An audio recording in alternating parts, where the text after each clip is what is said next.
In this lecture, you will learn one of the core concepts in Linux and generally operating systems, which is operating system users and their permissions.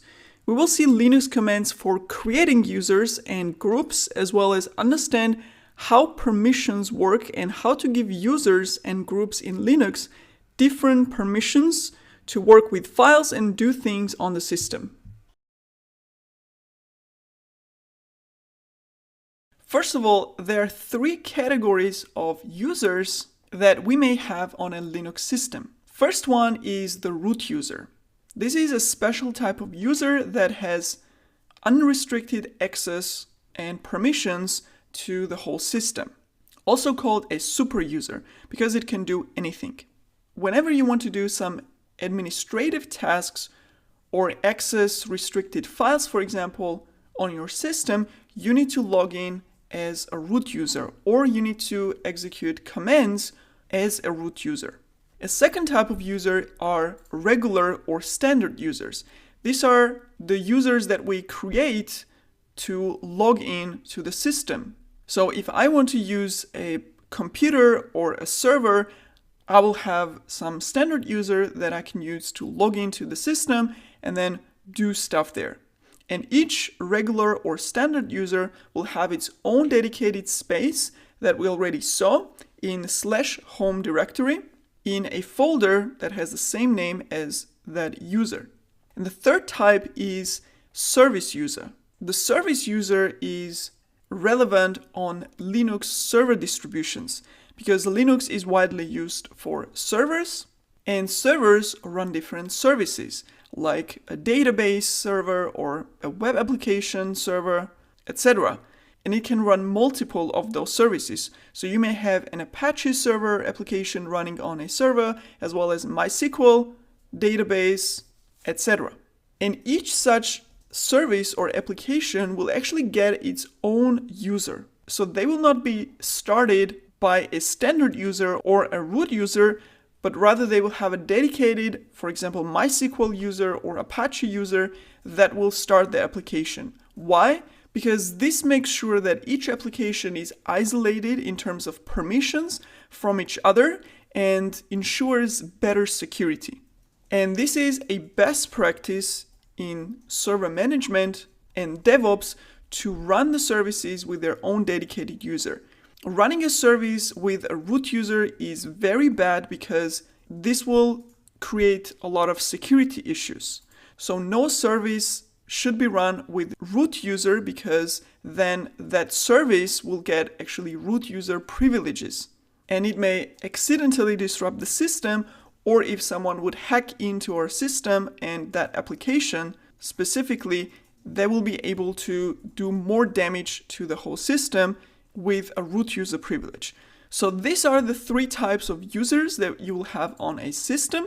And on one machine, you may have multiple of those users. You always have one root user, obviously, per computer or server, but you may have multiple regular users in addition and multiple service users. Now, why do we need multiple standard user accounts, for example, on one machine? Let's say we have a personal laptop or computer that you use at work or at university. Why would you need multiple accounts? Well, the main reason is to be able to share your computer. For example, many companies use Windows operating system for personal computers or laptops that the employees would use. And each personal computer or laptop can actually be accessed by any of the employees. So if you change your hardware, if you change your laptop in the company, you will still be able to access that laptop. You will be able to log in with your user. Same thing at universities. Many universities have computer labs that can be accessed with computers, and each computer can be accessed by any student in the university with their own personal login credentials. So how does this work? Does every computer have a copy of all the accounts? Well, for Windows, and that is actually a difference between Windows and Linux, Windows has a possibility to centrally manage the users. So the administrators at workspace or the university, they will usually configure a system with a list of all the students or all the employees with the user accounts for each one of them. And then all the computers will be connected to the system. So whenever someone tries to log in to a computer at work, for example, then the operating system will ask that centrally managed system, hey, there is this user that is trying to log in. Please check the credentials and give an access if the credentials are correct or if you have that kind of user. So when you log in to such computer, you will see your home folder and that's it. You don't have access to restricted folders or system folders, and you will have no access to other users' folders, so everything is nicely isolated. And depending on permissions, if the permissions are strict, you may not be able to change anything outside your home directory. For example, you will not be able to just install software on your computer because, as we saw, these installation files end up outside your home directory. So in Windows systems, the centrally managed user permissions allows you as an employee, for example, to log into any hardware, any computer that is connected to the system at work and basically see your home directory with all the files and everything that you have there and continue working from there, so you're not tied to the hardware. But as I said, this is specific to Windows, and Linux actually doesn't have that capability. That's one of the reasons why in many big companies or universities, Windows is used as an operating system. However, on Linux machines, you still have a possibility to register multiple users. However, these users will be managed on that specific hardware, that specific computer.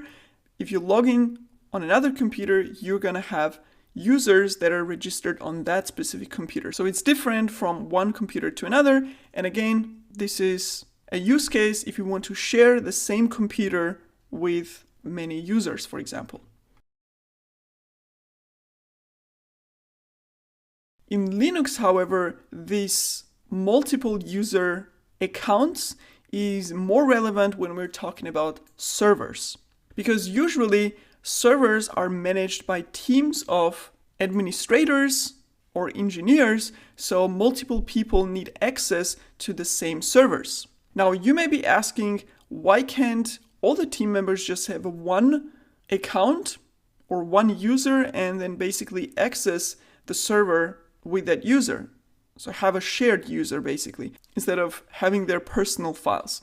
Because it's a server, so they're just going to be managing some services there anyways. Well, let's an example of why giving each team member their own user is actually important.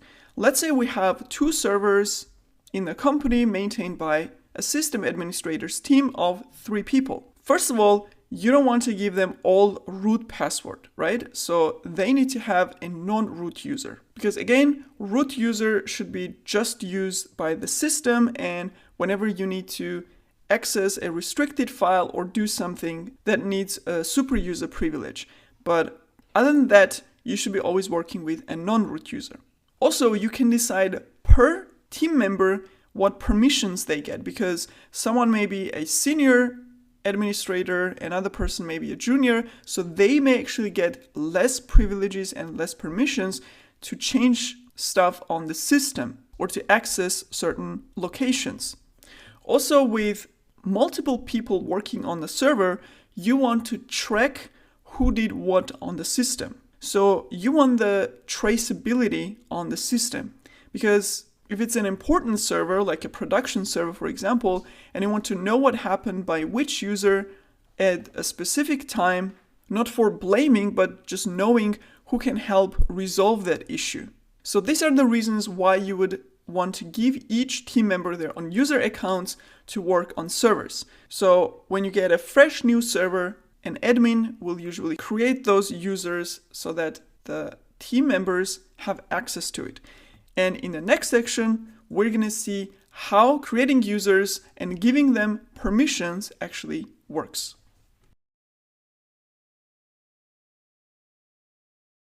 Now, how do we manage permissions for users on Linux systems?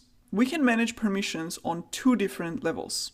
The first one is we can give permissions to users directly. So we can say a new user, Nana, will have a permission to install applications on the system.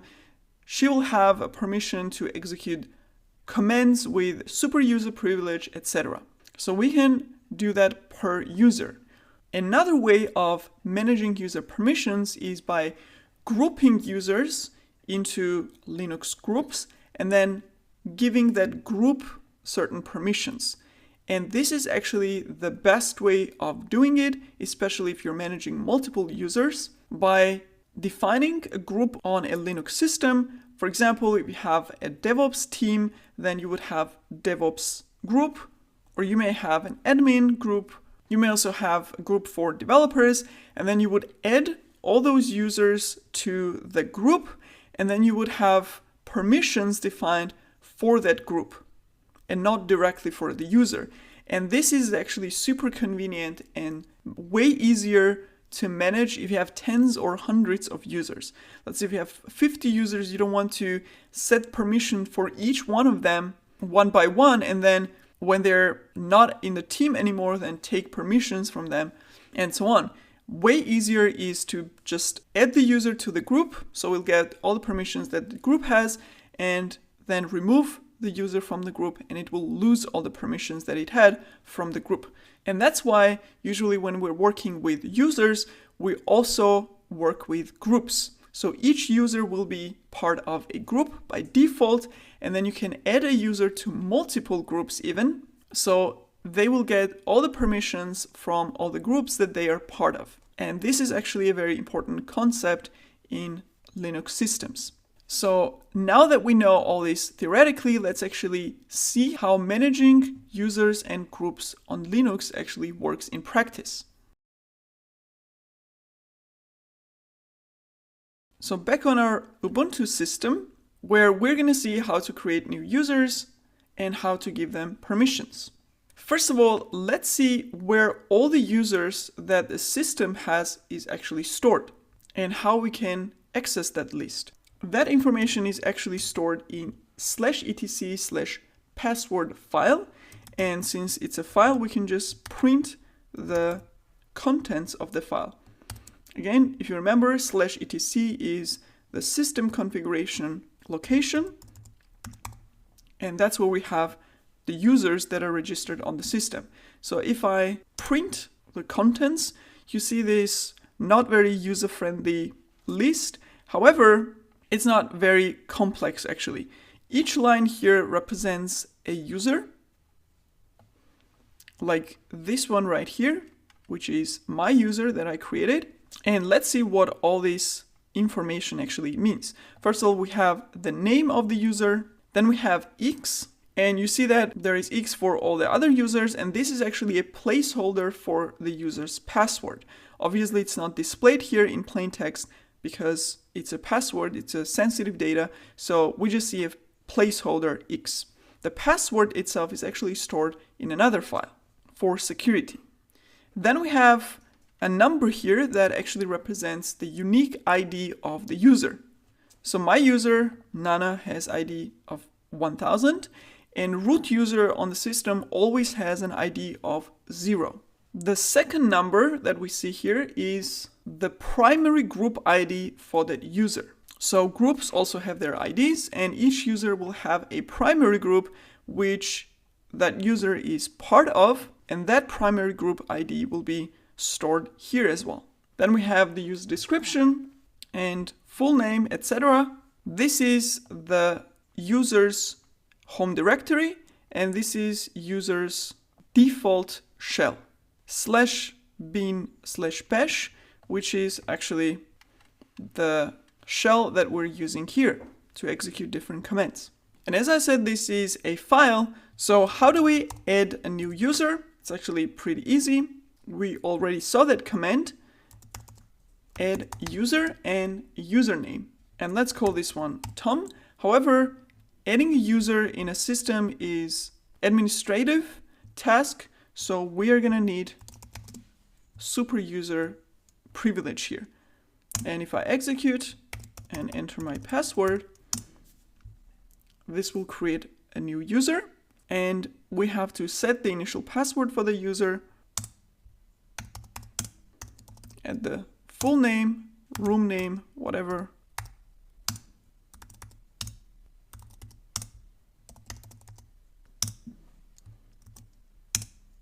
And confirm. And again, if we now print out the list of users, we should see Tom right here. And this information that we entered, they're all listed here, comma separated. And Tom also got its own user ID. And this is the primary group ID of the user. Now, where does this primary group actually come from? Well, whenever we create a user using user add, by default, it also creates a group with the same name as the user and sets that as a primary group ID of the user. So this is the group called Tom and its ID here. And that's the default behavior. You can also change the password of a user using password command and username. And of course, this is also an administrative task. And now we can set a new password.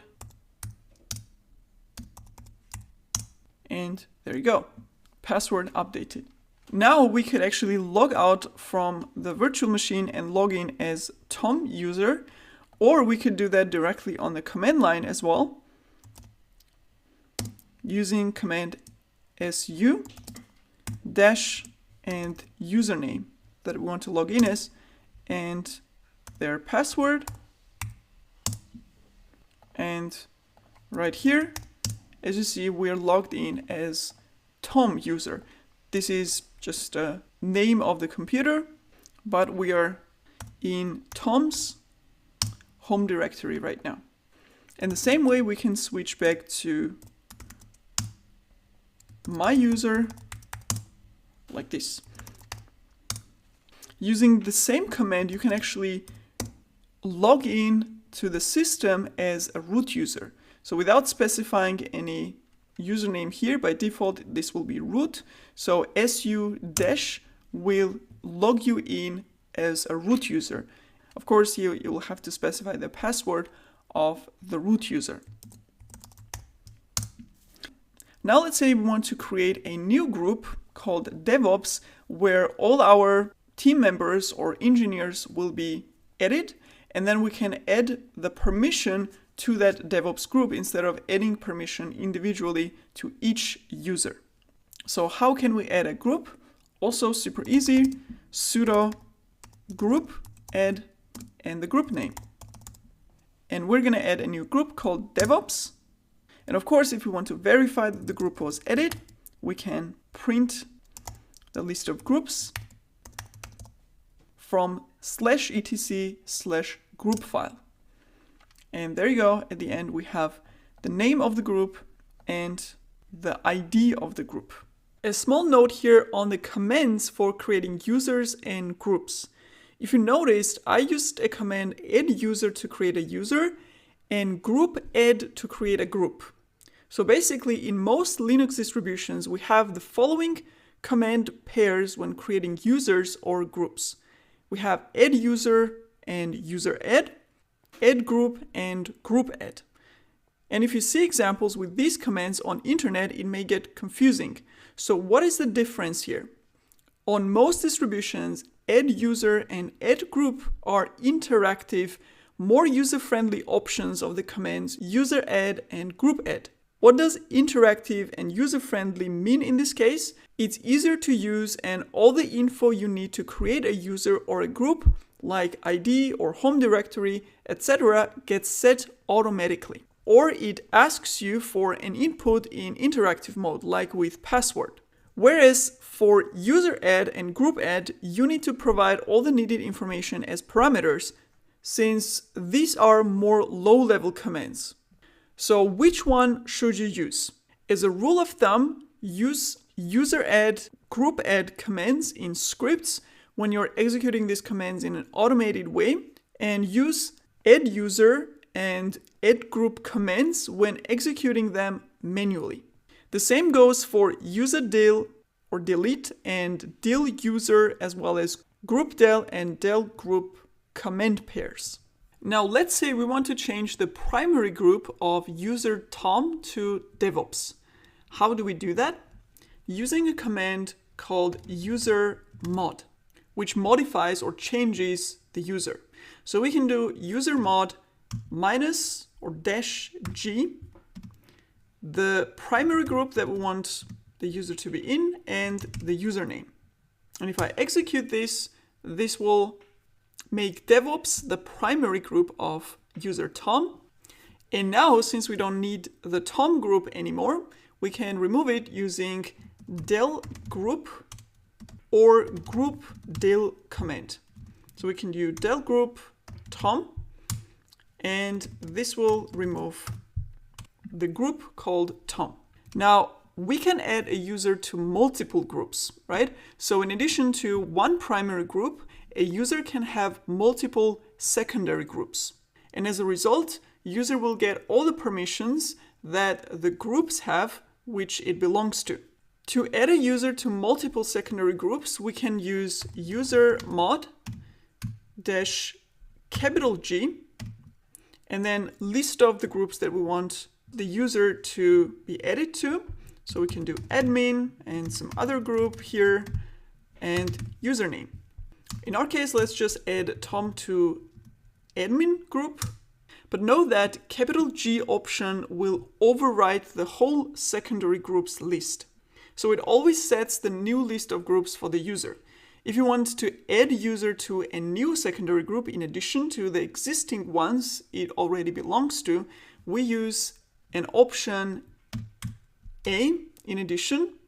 So using this command, we can basically append a new group to the existing groups. So as you see, Linux commands accept different options to change their default behavior, which is an example with the user mod command. But for other commands as well, like add user, add group, etc., you can use different options to set a custom ID and change the defaults for the user or group when creating them by adding options to the command. You can check the documentation or what's called main pages or manual pages for any Linux command to see all the options you can use with it. Great, so now that we have added user to multiple groups, how do we actually print out or see all the groups a user belongs to in an easy way? Well, there is a command for that too, called groups, which displays the groups the currently logged in user belongs to. But with groups username, like groups Tom, for example, we can display the groups of any other user. We can also log in as a Tom user to Tom's account and display the groups there as well. And if we switch to user Tom and groups, right here you see that Tom is in DevOps and admin groups. And if we want to move back to the previous user, we can also do exit. So this will log out the user and I'm back in my previous user's session. We can also add users by specifying the group at the creation time instead of going through all these steps. So when adding a user, user add command with a name like Nicole, for example, we can actually specify the group right here. Let's say this is the DevOps group. So this will add Nicole user to DevOps group. However, it will still create the default group with the same name. So if we check now the users list, we have a new user here with a primary group ID of this group. However, it's also added to the DevOps group. Now, if you want to remove a user from a group, for that you would execute a command called g password, and then you have a flag for delete user and the group. So this will remove the user from the specified group. I'm going to execute, and we have removing user Nicole from group DevOps. And there you go. So this is how you work with users and groups in Linux. In the next part, we're going to see permissions for users and groups.